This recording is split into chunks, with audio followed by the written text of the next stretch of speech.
The moment Julian Hayes settled into the wide leather seat of first class on the red-eye from New York to Los Angeles, the trouble began.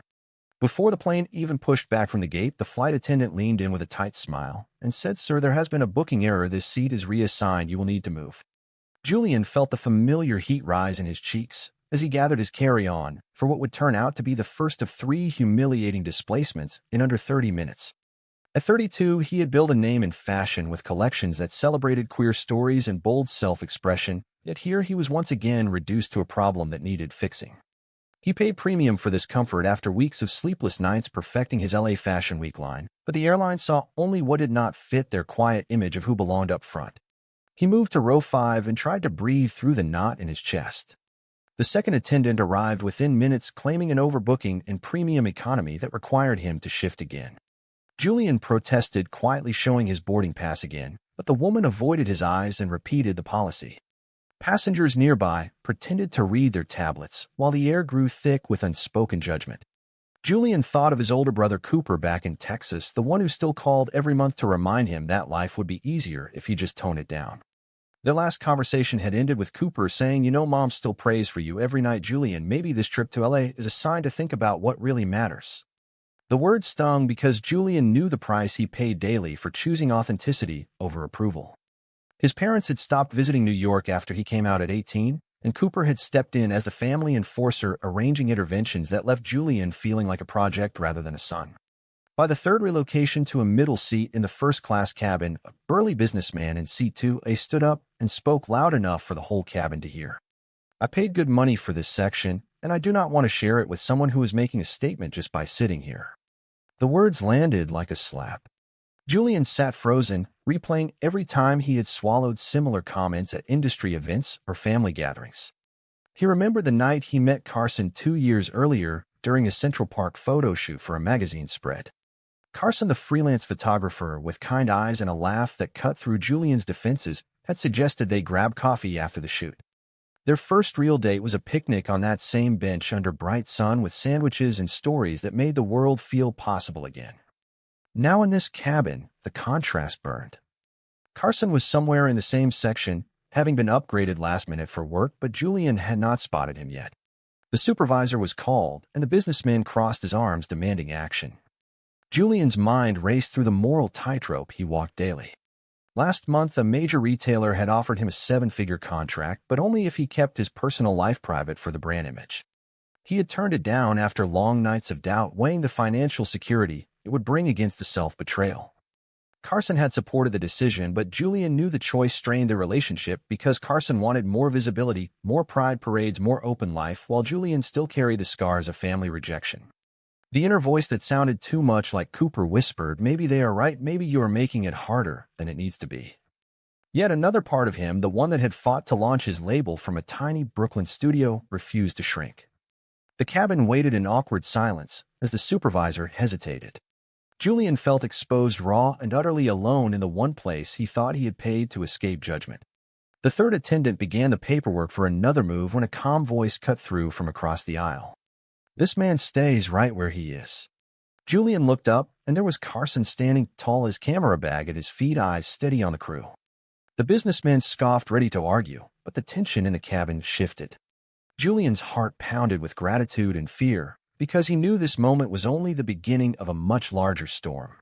His thoughts drifted to the Malibu beach last summer, where he and Carson had walked barefoot at golden hour, laughing as waves touched their feet, the kind of uncomplicated joy that felt like defiance against every force trying to push them apart. Yet here on this plane, the push was literal and relentless. The supervisor cleared her throat, and the entire cabin held its breath, waiting to see how far the confrontation would go. Julian closed his eyes for a second, steeling himself for the cost he might pay for simply existing in the space he had earned. Carson stepped forward, placing a protective hand on Julian's shoulder as the businessman repeated his complaint louder this time. The supervisor glanced between them, clearly uncomfortable with the growing audience in the first-class cabin. Julian felt a wave of relief mixed with dread because Carson's presence always made him feel seen, but it also reminded him of the arguments they had been having lately about how much to hide for the sake of peace. Carson whispered, "We do not have to take this," but Julian shook his head slightly, remembering the last time he pushed back at a family dinner and Cooper had cut him off financially for 6 months. The memory was sharp Cooper's voice on the phone saying, "I am doing this because I love you, little brother. One day, you will thank me." As the crew conferred, Julian's mind traveled back to Texas, the sprawling family ranch where he grew up riding horses with Cooper under endless blue skies. Those days were simple until puberty brought confusion and the first whispers about Julian being different. When he told his parents at 18, Cooper had been the one to drive him to the bus station with a final warning: "Do not come back until you are ready to live right." The rejection had fueled Julian's move to New York, where he scraped by designing for small boutiques, until his breakthrough collection about identity and resilience caught the eye of critics. Success brought invitations to LA, but it also brought new pressures like the one waiting at Fashion Week, a potential partnership with a conservative investor who had hinted through Cooper that Julian needed to clean up his image. Carson squeezed his hand, and the small gesture grounded him. Their relationship had started with that Central Park picnic full of easy laughter and shared dreams, but over time the weight of Julian's family issues had created cracks. Carson wanted them to attend Pride events together publicly, but Julian hesitated, knowing it would reach Texas and trigger another round of calls from his mother, crying about what the neighbors would say. The moral dilemma tore at him every day: was love worth the pain he caused his family, or was family worth the slow erosion of his soul? The businessman was still arguing when the pilot's voice came over the intercom asking for calm as they prepared for takeoff. The cabin settled into an uneasy quiet, but Julian knew the silence was fragile. He turned to Carson and whispered, "I'm sorry you have to see this again." Carson shook his head, his eyes full of the same fire that had drawn Julian to him from the start. "You have nothing to apologize for. This is not on you." Their conversation was interrupted when the supervisor returned and announced a compromise: Julian could stay if he agreed to switch seats with Carson to avoid further disruption. The offer was insulting, but Julian nodded, not wanting to delay the flight or draw more attention. As they swapped, the businessman smirked, satisfied with his small victory. Julian sat in the new spot, heart racing as the plane taxied, wondering how many more times he would have to trade dignity for peace. Flashbacks continued to fill his thoughts: the night he and Carson danced on Malibu Beach, under the stars, the ocean air salty and free. That moment had felt like a promise that they could build a life beyond the shadows of prejudice. Yet here the shadows followed him 30,000 feet in the air. Cooper had texted earlier that day, saying he would be in LA for business and hoped they could talk like brothers. Julian had not replied because every talk with Cooper ended in the same ultimatum: change or lose us. The plane lifted off and Julian stared out the window, the lights of New York fading below, mirroring the way his sense of security seemed to fade with every bump in the road of his life. Carson reached over, and their fingers brushed a silent reminder that he was not entirely alone. But the cost of that connection weighed heavy as the cabin lights dimmed and the long flight stretched ahead, full of unspoken battles. Hours into the flight, the cabin lights were low, but Julian could not sleep. The businessman had finally quieted, but the memory of the repeated seat changes lingered like a bruise. Carson slept beside him, his breathing steady, a contrast to the storm in Julian's mind. He pulled out his sketchbook and began drawing the lines of a new piece inspired by the night's humiliation, a garment that symbolized resilience in the face of erasure. The act calmed him, but it also reminded him of the career crossroads he faced in LA. A major brand had approached him through Cooper's connections, offering a collaboration that could take his label global, but the contract had a morality clause that essentially required him to keep his relationship private. Julian had agonized over it for weeks, Carson urging him to walk away, while the practical side whispered about the financial freedom it could bring for both of them. His thoughts drifted to the day he introduced Carson to his family via video call 2 years ago. Cooper had been polite at first, but the questions quickly turned pointed, asking if this was a phase and reminding Julian of the family legacy he was risking. The call ended with his mother in tears and Cooper sending a follow-up email about therapy options. That betrayal had cut deep because Cooper had once been his protector, the big brother who taught him to throw a baseball and stand up to bullies. Now Cooper used that same protectiveness to try to mold Julian back into the straight son the family expected. The moral conflict raged inside. Was Julian selfish for choosing love over blood, or was the family selfish for demanding he deny his truth? Carson stirred, and they talked in hushed tones about the future. Carson wanted them to move in together openly in LA after Fashion Week, but Julian hesitated, citing the potential backlash from investors. Their conversation grew tense, Carson saying, "I cannot keep being your secret, Julian. It is eating at us both." Julian felt the truth of it, the way small compromises accumulated into a life half lived. He recalled their Malibu beach walk, the one captured in his happiest memories, where they had talked about building a home free of shame. The ocean had seemed to promise possibility, but reality kept pulling them back. The plane hit mild turbulence, mirroring the emotional shakeup, and Julian gripped the armrest, thinking of all the times he had chosen the safe path, only to regret it later. As dawn approached, the cabin began to wake, and the businessman shot them another glare. Julian straightened his shoulders, deciding that this flight would not define him. He sketched a new design, a suit jacket with subtle rainbow threading visible only under certain light, a metaphor for living authentically without screaming for attention. Carson smiled at the drawing, and for a moment the cabin felt smaller, less hostile. But Julian knew the real confrontation waited in LA, where Cooper would be waiting with his usual mix of concern and control. The flight continued, and Julian closed his eyes, trying to hold on to the image of that Central Park picnic, the one day when the world felt aligned with his heart instead of against it. The price of that alignment was steep, but he was beginning to believe it was the only path worth the struggle. The plane began its descent into Los Angeles, and Julian's anxiety peaked. The seat incidents had left him drained, but the bigger battle loomed. Carson squeezed his hand as the wheels touched down, whispering, "We face this together." They gathered their bags and headed through the terminal, where the California sun streamed through the windows, promising a fresh start. But as they exited the secure area, Julian spotted Cooper waiting by the curb, his tailored suit and serious expression a reminder that family ties were never truly left behind. Cooper hugged him stiffly, then shook Carson's hand with forced politeness. The drive to the hotel was tense, Cooper making small talk about business while subtly probing about Julian's plans for the week. At the hotel, Julian unpacked while Carson stepped out for a call. Cooper followed him into the room and closed the door. "Little brother, we need to talk about this image thing. The investor I connected you with is conservative, and he has concerns." Julian felt the old anger rise. "Concerns or demands that I pretend to be someone else?" Cooper sighed, sitting on the bed.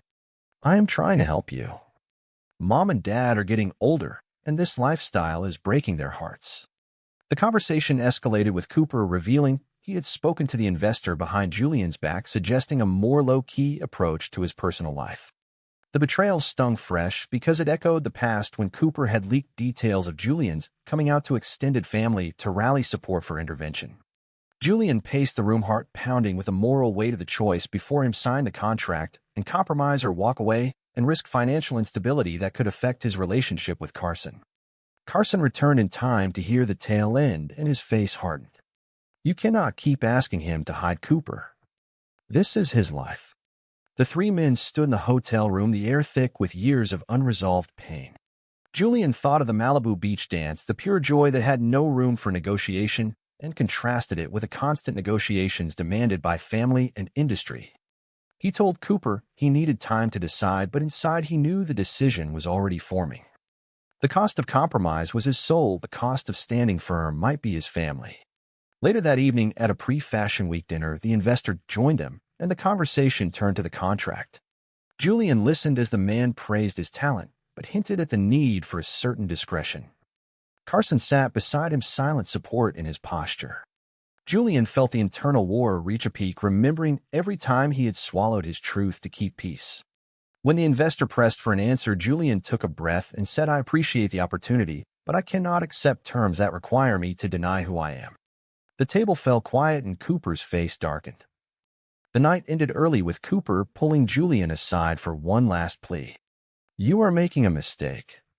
Julian walked away, feeling both liberated and terrified, the price of his choice already evident in the fracture widening between him and his brother.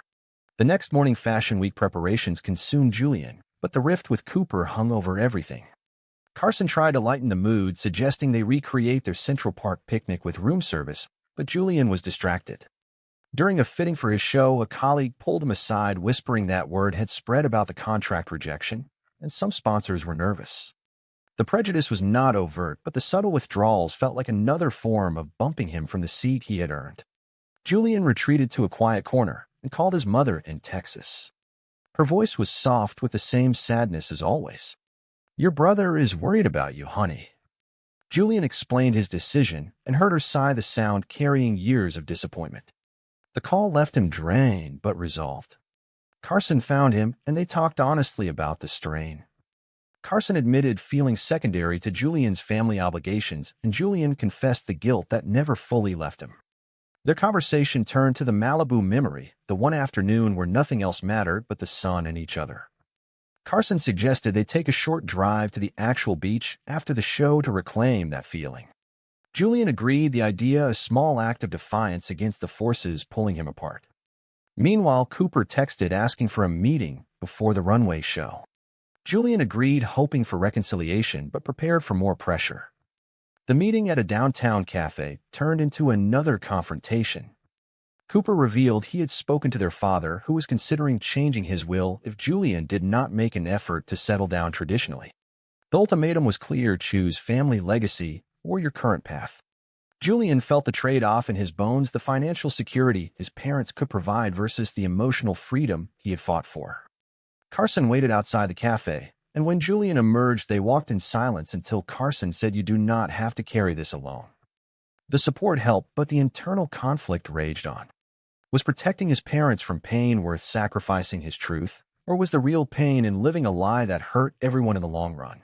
That evening at an industry party, Julian overheard whispers about his bold stance and felt both pride and isolation. A fellow designer pulled him aside, sharing a similar story of family rejection and the cost of authenticity. The conversation strengthened Julian's resolve but also highlighted the societal web that made every choice expensive. He returned to the hotel exhausted but clearer. The repeated bumps on the plane had been a microcosm of the larger pattern, and he was tired of moving. Carson held him that night, and for the first time Julian allowed himself to imagine a future where he stopped apologizing for existing. The awakening was slow, but the foundation was building, one painful decision at a time. Fashion Week arrived, and Julian's show was a critical success, the runway filled with pieces that told stories of resilience and identity. Backstage, Carson beamed with pride, but Cooper's absence was noted. Midway through the after-party, Cooper appeared, pulling Julian into a side room. The conversation started civil, but quickly turned. Cooper admitted he had been the one to tip off the businessman on the plane about Julian's seat in an attempt to create a moment of reflection. The revelation hit like a second betrayal, the repeated bumping orchestrated by his own brother to force a change. Julian stood stunned, the cabin incident now layered with family manipulation. Carson joined them, and the three men faced off in the crowded venue, the noise of the party a distant hum. Julian demanded an explanation, and Cooper spoke of love and fear, the same words he had used since they were kids. "I did it because I see you throwing away everything Dad built." The moral dilemma peaked for Julian. Was Cooper's action a twisted form of protection or pure control? Carson defended him, pointing out the damage such interference caused. The argument drew curious glances, and Julian felt the public nature of the confrontation mirroring the plane cabin, all eyes on his personal life. He walked away heart heavy, but certain that continuing to engage with the manipulation would only deepen the wound. Later that night on the hotel balcony, Julian and Carson talked under the city lights. Carson suggested they take the Malibu trip the next day to process. Julian agreed, the idea a lifeline. His mind replayed the happy moments, the Central Park picnic, the beach dance, moments that proved joy was possible without compromise. The betrayal from Cooper forced a new awakening, the realization that family love should not come with conditions. Yet, the pain of potential permanent estrangement loomed.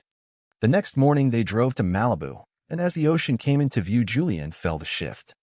Walking the sand, he told Carson he was done hiding. The decision carried the price of lost family support, but the freedom felt worth it. Cooper called during the walk, but Julian let it go to voicemail, the first step in setting boundaries. The day ended with them sitting on the beach watching the sunset, the same golden light that had once captured their love now illuminating a new chapter. Julian knew the road ahead would be hard, but the internal conflict had resolved into clarity. He would live openly even if it meant paying the price. The plane incident, the family pressure, and the career risks had all led to this moment of truth. Back in the city, the shocking twist unfolded at a final industry dinner. Cooper showed up uninvited, and during a toast about inclusion, he stood and addressed the room. "My brother Julian has faced more bumps than anyone should, and I was part of one on flight here." The cabin went silent in Julian's memory, but now the room did the same. Cooper admitted his role in the seat incidents and apologized publicly, the unexpected revelation that stunned everyone. He explained his actions came from fear of losing the brother he loved, but he now saw the harm. The room remained hushed as Cooper turned to Julian. I was wrong. The gesture was raw and imperfect, but it cracked the wall between them. Julian stood, tears in his eyes, and accepted the apology not as full reconciliation, but as a starting point. Carson watched with quiet support, the moment healing some of the relational strain. The dinner continued with conversation shifting to genuine inclusion, and Julian felt the weight lift slightly. Yet he knew the price had been paid in full: the lost contract, the family tension, the internal battles. The awakening was complete. He understood that standing firm was not about winning, but about refusing to lose himself. The drive back to the hotel was quiet, Cooper joining them for the first time in years without agenda. They talked late into the night about the past and the future, the conversation filled with the kind of honesty that had been missing for decades. Julian reflected on the moral choices, each one carrying consequences, but each one shaping who he had become. The plane had been the catalyst, the repeated bumps a metaphor for the pushes he had endured and finally stopped absorbing. Carson and Julian shared a quiet moment, later the connection stronger for having survived the storm. The night ended with Julian realizing that love and family could coexist, but only on terms of mutual respect. The shocking twist had silenced the room, but had also opened doors long closed. The days after the dinner brought a fragile peace. Julian and Cooper met for breakfast, and for the first time talked without ultimatums. Cooper shared his own struggles with the family expectations that had shaped him into the rigid brother Julian knew. The conversation revealed layers. Julian had never seen the pressure Cooper felt to be the perfect son, the fear that Julian's path threatened the whole structure. Julian listened and shared his side: the isolation, the strength found in Carson, and the joy of the simple moments like picnics and beach walks. They left the meeting with no promises, but with understanding, the first real bridge in years. Carson and Julian took that promised Malibu trip, walking the shore hand in hand, the waves washing away the last remnants of doubt. Julian felt the full awakening, the knowledge that every decision, every trade-off had led him to a life of integrity. The career would rebuild on his terms, the family would evolve or not, but he would no longer shrink. Back in New York, weeks later, the relationship with Carson deepened into plans for a shared home. The label continued to grow with new supporters drawn to his authenticity. Cooper visited once, and the dinner was awkward but real progress. The price had been high: lost opportunities, strained ties, but the gain was a self he could live with proudly. In the end, was Julian right to choose understanding over confrontation with his brother, or was the real victory in never compromising his identity at all? True or false?